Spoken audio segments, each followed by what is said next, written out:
নোয়াখালী নাকি বাংলাদেশের ধনী জেলা, এটা আমি প্রথমে বিশ্বাস করিনি।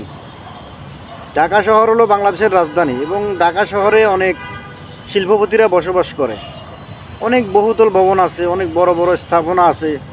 ঢাকা জেলা ধনী জেলা না হয়ে নোয়াখালী কীভাবে ধনী জেলা হয়, এটা আমি প্রথমে বিশ্বাস করিনি। পরবর্তীতে যখন আমি বিতর্কত এটা নিয়ে একটু চিন্তাভাবনা করলাম যে নোয়াখালী কীভাবে ধনী জেলা হয়, তখন আমি সেটা হাতে নাতে প্রমাণ পেয়েছি। সেটা আপনাদেরকেও দেখানোর চেষ্টা করব। যেমন আমি বসবাস করি ঢাকা কাকরাইল মোড়ে অবস্থিত, কাকরাইল মোড়ে বসবাস করি। আর এই কাকরাইল মোড়ে রয়েছে আপনার এই যে এসি পরিবহন দেখেন, এসি পরিবহনের মালিক সালাউদ্দিন সাহেব, ওনার বাড়ি কিন্তু নোয়াখালী সোনাইমুড়িতে। এই যে দেখুন, এখান থেকে শুরু করে ওই পর্যন্ত পুরোটাই হলো কি ওই যে সালাউদ্দিন সাহেবের মানে মালিকানাধীন, সালাউদ্দিন সাহেবের নিজস্ব মালিকানাধীন সম্পত্তি।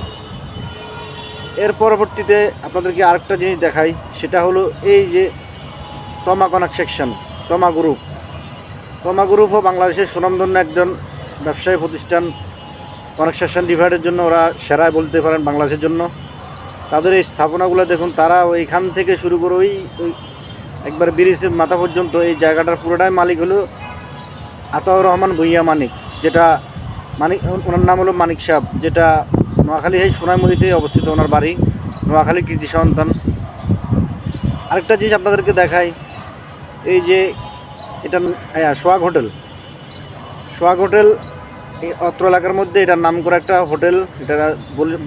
এটা মূলত একটা রেস্টুরেন্ট। এখানেই এই স্থাপনাটার মালিকও নোয়াখালী বংশোদ্ভূত, মানে নোয়াখালীর অধিকাংশ মালিক। তো চিন্তা করে দেখলাম আসলে যে নোয়াখালী ধনী জেলা বলা হয়, এটার কিছুটা কারণ আছে। কারণ না থাকলে তো আর এমনি এমনি ধনী জেলা হয় নাই। যেমন এই যে মালিকগুলা, ওদের বাড়ি কিন্তু নোয়াখালীতে, অথচ এরা ঢাকা শহরের এক একটা শিল্পপতি, এক একটা মানে বাংলাদেশের জন্য বিলিয়নিয়ার বলতে পারেন, তারা নোয়াখালীর কৃতি সন্তান। এই কারণেই নোয়াখালী বাংলাদেশের ধনী জেলা। তো এখন আমি বুঝতে পারলাম যে বাংলাদেশের ধনী জেলা কেন বলা হয় নোয়াখালীকে। আপনারা কি মনে করেন কমেন্টে জানাবেন।